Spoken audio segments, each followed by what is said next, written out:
met and married Joan Ciccone. She always resented that woman coming in kind of the interloper. From every appearance, they had a good relationship. I don't want to say about the evil stepmother. A lot of caring, a lot of mutual trust, respect. Madonna was supposed to go home and babysit Mario on Friday night. I would call the stepmother and say, all the cheerleaders have to be at these after-game dances and wear their uniforms. We would tell my mom she had to be here as part of the cheerleading requirement so she could be here to dance. True. Madonna was actually a great student in school. She's always been driven to please her dad. She was in the top 10% of the range of intelligence. She was really active in a lot of school activities, both in the classroom and in the extracurricular, from helping to found the first chapter of the thespian group to cheerleader, Big Brother Sister program called Help a Kid, where she actually was a mentor for some of the elementary school children.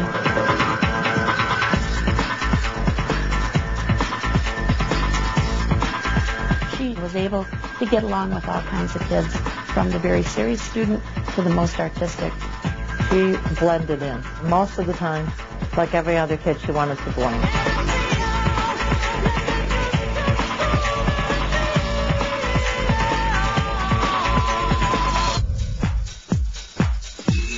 Madonna wore flesh-colored tights when she did some of her gymnastic flips and tumbles. It gave the illusion that perhaps nothing was there. We used to use a mini tramp. She hit the mini tramp and flipped up. And it was more of an upset his basketball coach we had. He was just shocked. The shocked look on his face. He would watch our cheers more than coaches seen at the time. Madonna came into my class as a junior, and she sat right in front of me, and I focused completely on her, and she engaged me, and then later that engagement intensified. Marilyn was kind of like a mother figure and had been through a lot, and she had lost a lot of relatives in Europe, so she kind of identified with the loss that Madonna went through. Madonna took several courses from her in philosophy, ancient history, American history, and unbeknownst to many of us, kept correspondence with her long after she left high school, and they would share very intellectual, thought-provoking, philosophical letters. This is a photograph that she gave to me when she graduated high school. Mrs. Fellows, I cannot begin to tell you how I feel about you and how I shall always treasure your words of encouragement. Sometimes I think you might explode with so much energy inside of you. I think you're crazy, and I'm madly in love with your craziness and, of course, you, Madonna. We had a talent show during her 10th grade year of high school, and Madonna chose to dance. It was our first glimpse of her wearing capris and showing a little midriff, and we were like, okay, what's going to happen now?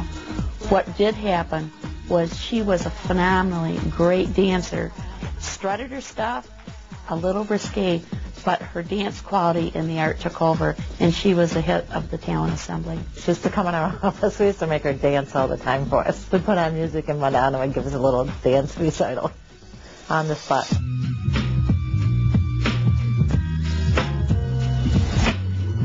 I had to make a film for film class. I just referred to it as the egg film. I think I just said, do you want to be in a movie? And she said, sure. She didn't have a problem with it whatsoever. She just went ahead and did it and did a great job. It's not really about anything. It's pretty clear that even at that age, she was willing to do quite a bit in front of the camera, including eat a raw egg. She was babysitting at somebody's house. And so the film was actually made on the redwood deck, off of the room while the baby was asleep. She was kind of withdrawn in certain ways, and then she was kind of social in certain ways.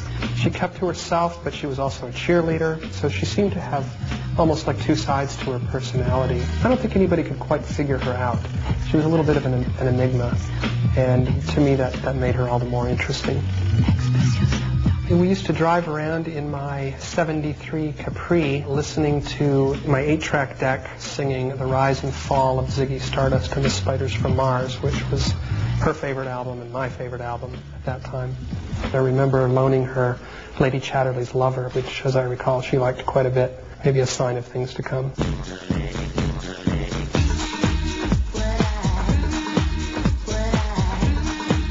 What I remember most clearly about her from high school was that she was a better dancer than anyone in our school by far. And when she would start dancing in a school dance, people would just back away and watch her, because nobody had ever seen anyone dance quite like that.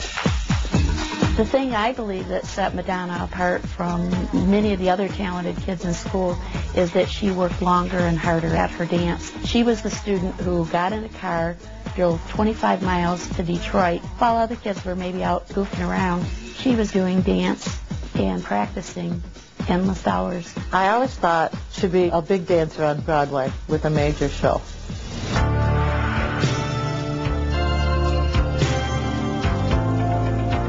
Christopher Flynn was Madonna's primary influence during her high school years. He was her dance teacher. This is a man who truly loved and cared and promoted her success.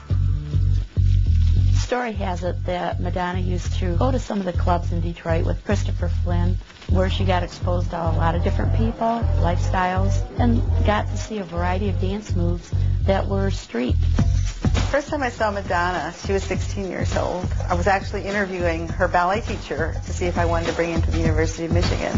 So I went out to Rochester to his dance studio, and there were 3 students in the class, and Madonna was one of them. She was so beautiful and so lithe and so small, and her lines were gorgeous. I ended up hiring Christopher Flynn, who she adored.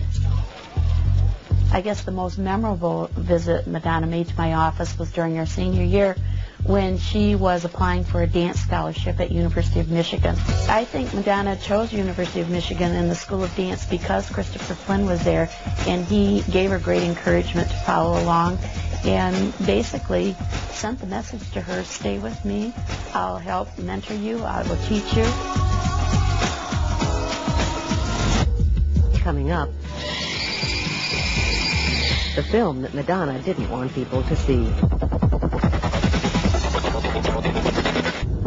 I think Madonna's been cultivating her unique image since the day she was born.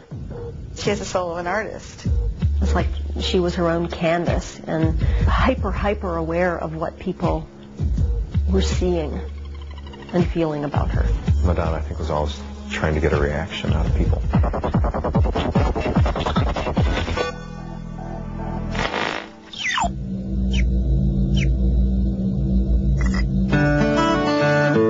I came to the University of Michigan from a school in New York.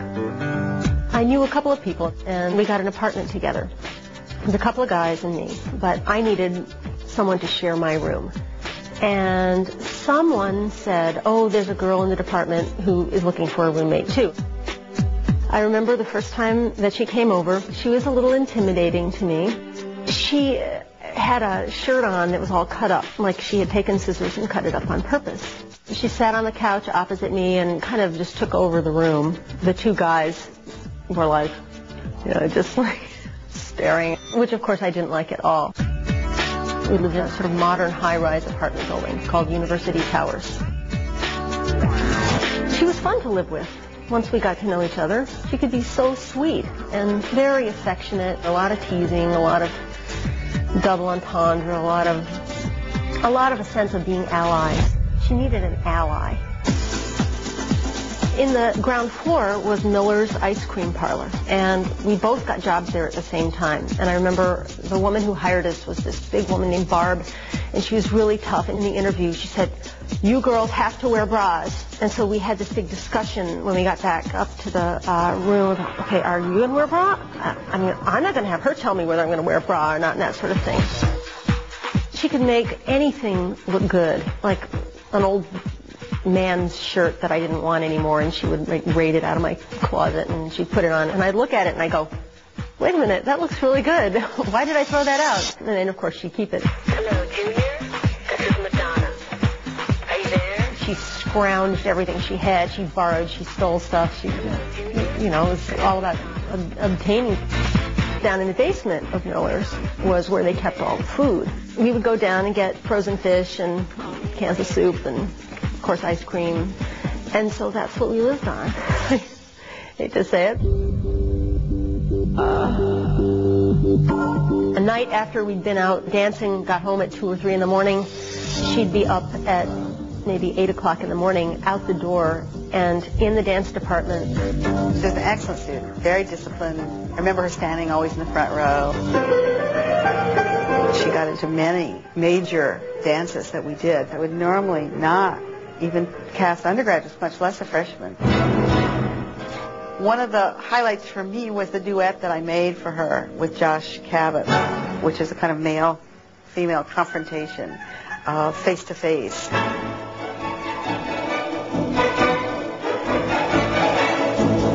It was sexual. She has to roll on him and be on her hands and confront him.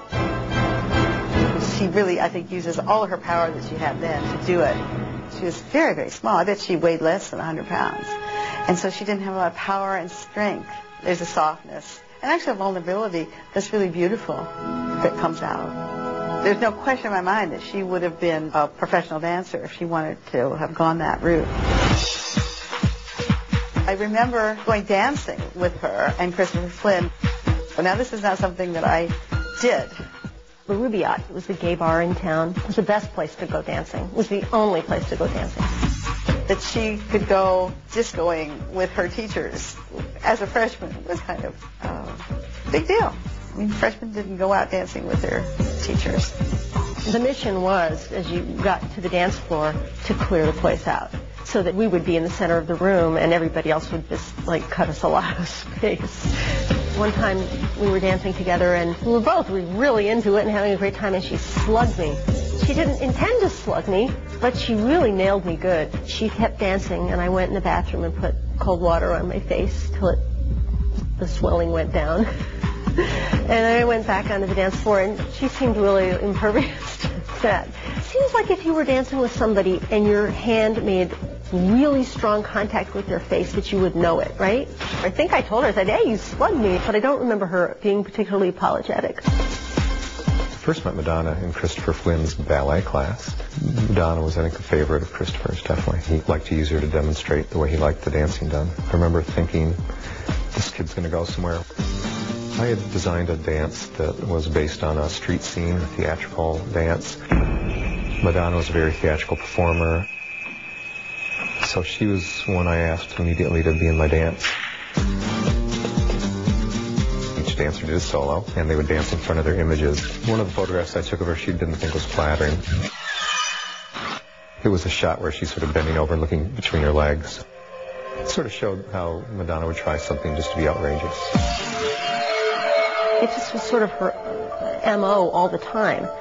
Just being a little outrageous and trying to attract a lot of attention. And if you went into a room, like a party or something like that, you could feel everything in the room kind of changing so that all of a sudden she was the focus of the room. Madonna's early struggles, in fact, she lost her mother, I think, always made her needful of that kind of attention. I did feel that the driving force was a little rooted in need. She talked about her mom and how much she missed her. And when my mother would call me on the phone and we'd be talking, I would look up and I'd see her standing there sort of listening to us. She was sad. Give me comfort in your arms. There were moments when we were alone together and we were just talking where I just felt like, okay, this is who she really is. You know, this is an unguarded moment. We collided in this interesting way because she appeared to want to be my friend and made great protestations of affection and love for me and so on and so forth. So just simply a friend, a girlfriend love. There was never anything sexual between us. Though there was a lot of physical affection and hugs and kisses and so on, but in a Victorian way. Whether that was genuine or not, who knows? I did feel that for all our closeness, that I wouldn't put it past her to walk out the door, go hang out with somebody else and, say something about me.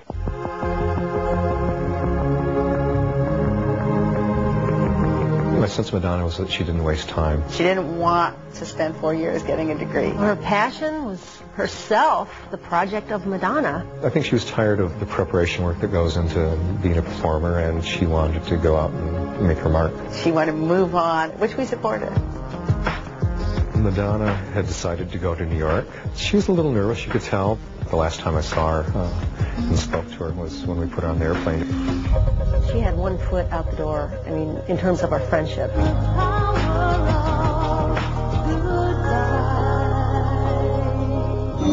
Coming up, don't look back. And don't think about what you're doing.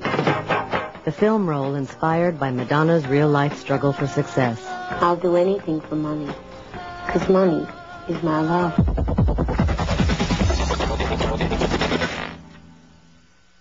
Madonna clearly wanted attention at all times. She had to be noticed, and she made it her business to be noticed all over the world. I don't know that she wanted to be a star as much as she wanted to be a success.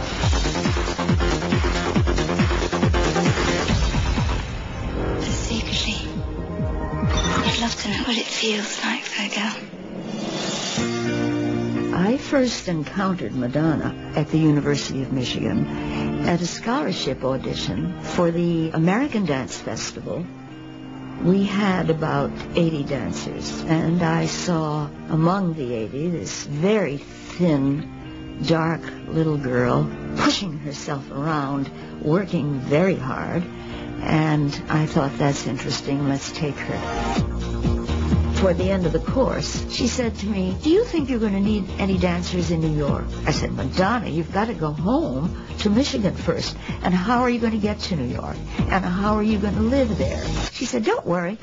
She was young, and she was determined to do it right and well. November rolled around, and I was teaching a class, and the door opened, and there was Madonna. She had come. One day she came in with a sweater cut from the neck all the way down to below the waist. Cut.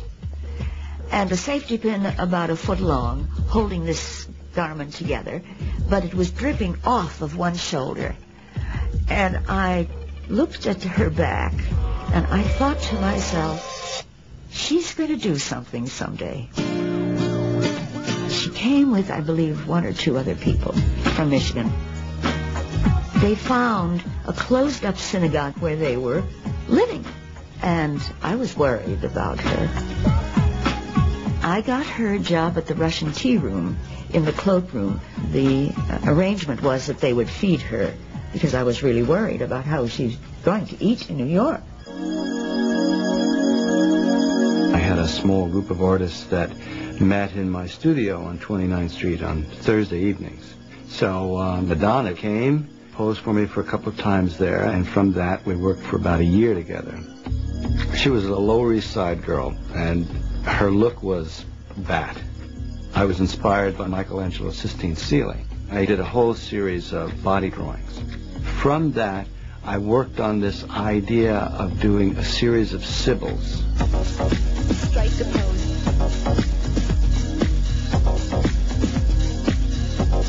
She had this extraordinary way of looking different when she moved, changed the direction of her glance. That led into this more complicated painting.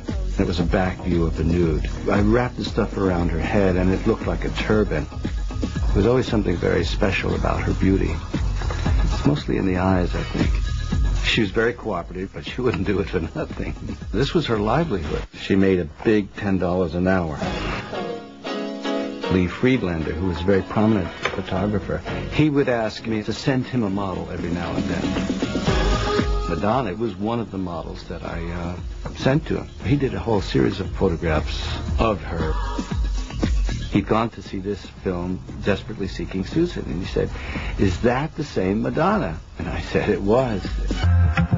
I don't think anyone made Madonna. I think Madonna made Madonna. Just listening to her, I had no doubt in my mind that she would be able to attain everything she aspired for. There was no pretense in what she was doing. It wasn't, I'm going to do this, I'm going to be that. It's more like, I am this.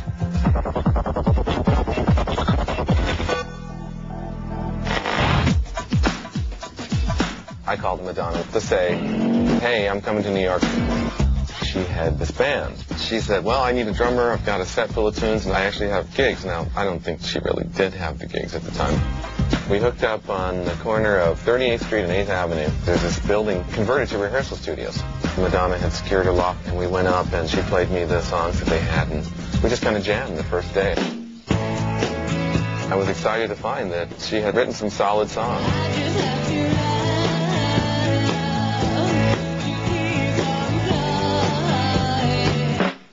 It's like, what are we going to call ourselves?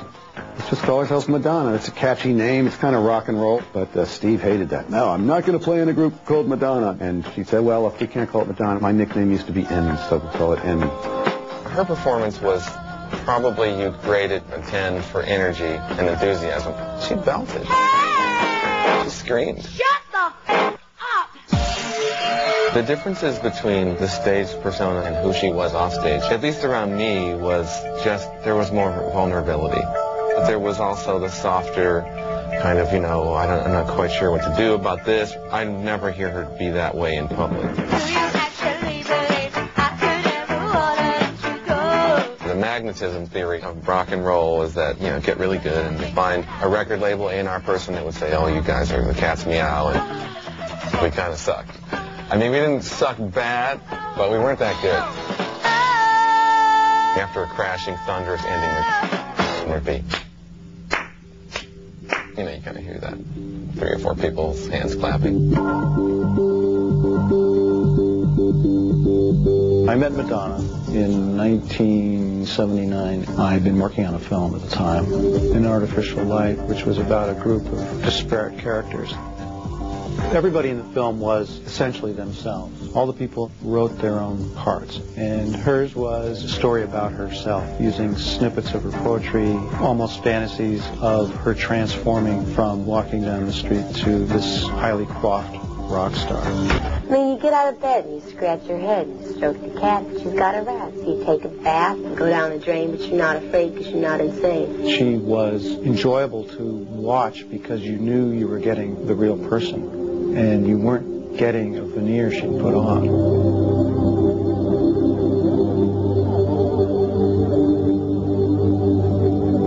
She had a fairly sober childhood, and at this point she's willing to do what she had to do. She came up with the line, I'll do anything for money. I'll do anything for money, because money is my love. Which was sort of the drift of the whole film, in the sense of having to get things done to get to another place. Don't look back. Don't think about what you're doing. Just mix it up.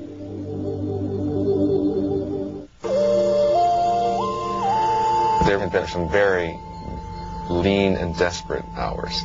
We basically were eating yogurt, and should we put the peanuts in the yogurt or have them as an appetizer? At some point, Camille Marbone came into the picture. Camille had an office and studios in the same music building. Her partner, Adam, ran into Madonna in the elevator. I was downstairs waiting for one of our clients to arrive, and then Madonna was just kind of skipping through the lobby and inadvertently gave me some flirtatious little remark how I resembled John Lennon. I certainly immediately thought, what does she want from me?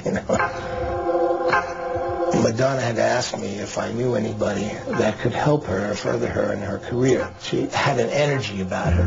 I don't think she was going anywhere with Emmy. So I said possibly. I got her studio number and I spoke to my partner. Camille also liked what she saw. Camille and Adam were partners in this production company. Their focus was developing new acts. Camille sort of was her knight in shining armor because she basically took her in, provided food and a place to live. The necessities were getting handled. Madonna was not much different than your average spoiled brat. She got a weekly allowance. If she needed equipment, Gotham would purchase that for her or gave her studio time, however much she wanted. She would stomp her heels and I want. And we really, we wanted to get rid of those things. We really did. It was like watching a kid play when she went into the studio. She was always just beaming. Camille seemed to be the Svengali of the situation, where she was like the teacher. Okay, this is how you're going to be. You're a rock star now. You're not like in the band anymore. You're the star. They're the band. Camille had sort of convinced Madonna that she would represent her, but she didn't want to keep her band. She just wanted Madonna. So that was the end of that. Camille was pointing the car more towards a Pat Benatar kind of a place. Leotards and headbands and leg warmers. So that was going on downstairs, while upstairs I'm working on the kind of more dancier stuff. We knew we needed more than just Madonna. We needed to hire about 3 or 4 people for more professional sound. And we held rehearsals and auditions. Madonna's choices weren't always Camille's choices for the band members, but we did relinquish one member for her, which was Stephen Bray, the drummer. I was brought into the Gotham situation with, it was like probation, because I was a known dangerous element. They had a personal connection, an emotional connection. We polished about 4 tunes, and we immediately had some interest in Madonna. There was a great potential for success there, but as a unit, there was definitely not any kind of momentum. She'd sit around and pout and sulk, but Madonna had a real, strong will about her. It was always, okay, well, that didn't work, so what are we going to do now? Something's not right yet, so let's figure out what it is and let's make it better. Madonna was working with Camille downstairs on rock and roll, and I'm working on dance-oriented track upstairs. I started to ask Madonna, hey, will you come sing on this? I know we're doing this other thing with Camille, but that tape that we made had everybody on it. She'd take the cassettes over to Danceteria.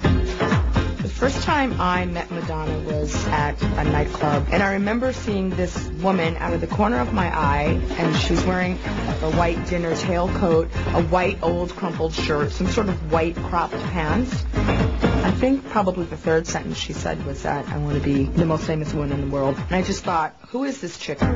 We talked about music and going out dancing. We would meet and, put our makeup on and spike up our hair or shave it off. We were out every single night of every single day of the week, of the month. We'd have our pockets full of whatever. I would have lip gloss and she would have her demo tape. She was a smart girl. There was some kind of collision that was going to be inevitable. Camille shopping the rock persona tapes and then dance music being shopped personally by Madonna. She had a roadmap in her head of where she wanted to bring her talent. It eventually became clear to her that, I don't think I am going to be Pat Benatar. As Madonna's vision for herself grew, it became more clear that she would need people that could support her in her own goals, as opposed to people that were going to impose their goals on her. Madonna, I would say, had a selective kind of loyalty towards people. Gotham management dissolved, and then we went our separate ways. I never got a thank you from Madonna, nor did I expect it. Coming up, the place where it all came together. Madonna had it really all together in terms of the package, in terms of her look and the music. Back then, I had no idea that Madonna was going to become the superstar that she has become. And my guess is that no one did. And if they did, they're lying.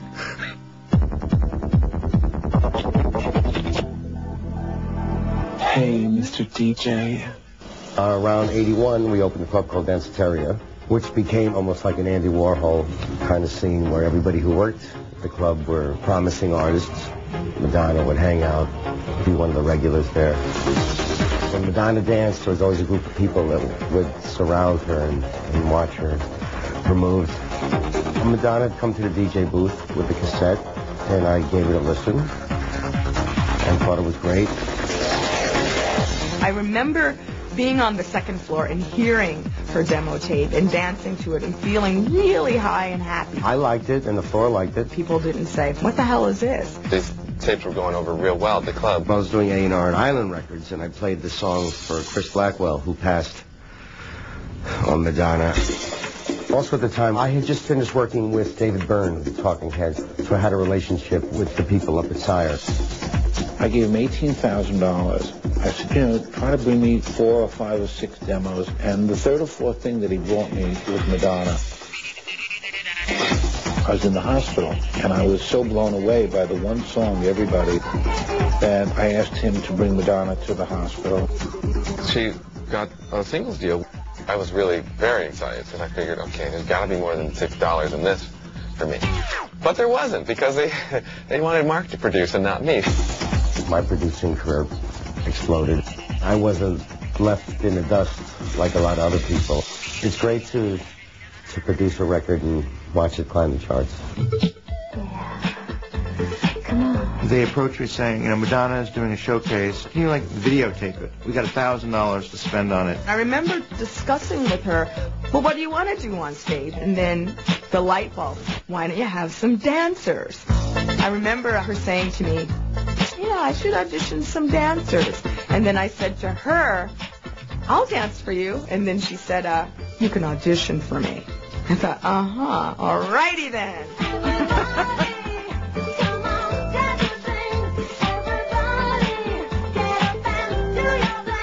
Up until then, Madonna was never shown. Photographs are not released.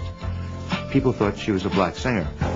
I didn't know who Madonna was, other than she was this girl who was singing in some clubs downtown and had a little heat going for her. Hi, Madonna.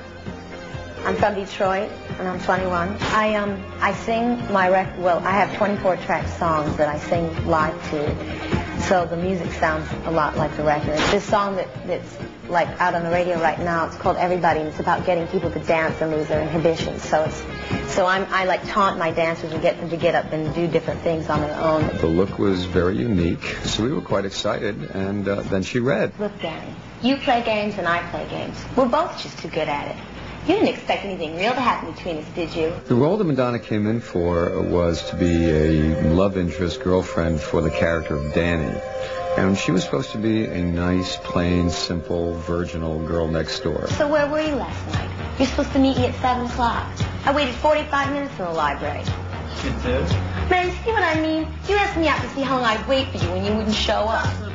The reading was very stiff, and it just sounded phony. Look, Danny, let's just make 2 ships to pass the night, okay?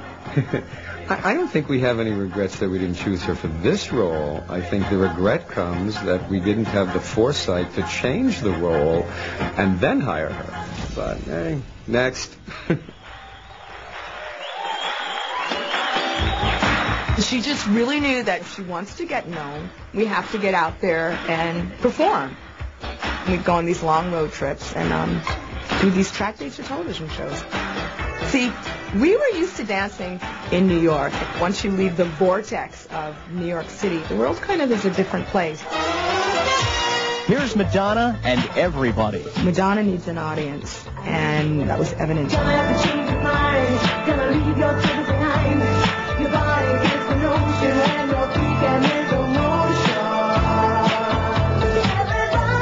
Madonna was trying to do fashion, and we were trying to sing and trying to dance and trying to do art.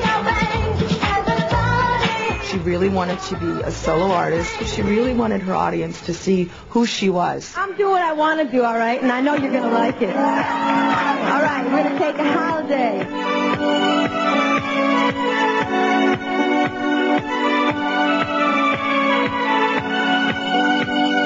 Come on, I can't hear you.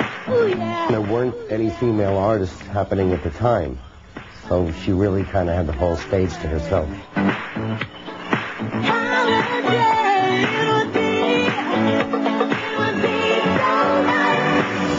I knew after Holiday that Donna was ready to rule the planet. She wouldn't have become a star if she didn't always want to become a star. If she hadn't been a beautiful woman, this probably wouldn't have happened. The person that I knew in 1977 now has control of the planet. Maybe she'll write a book and tell us the secret to her success. And then do a movie. All this wonderful talent, all she was really searching for the whole time was recognition and love, just like we all are. Probably that's the real reward for this whole journey for her.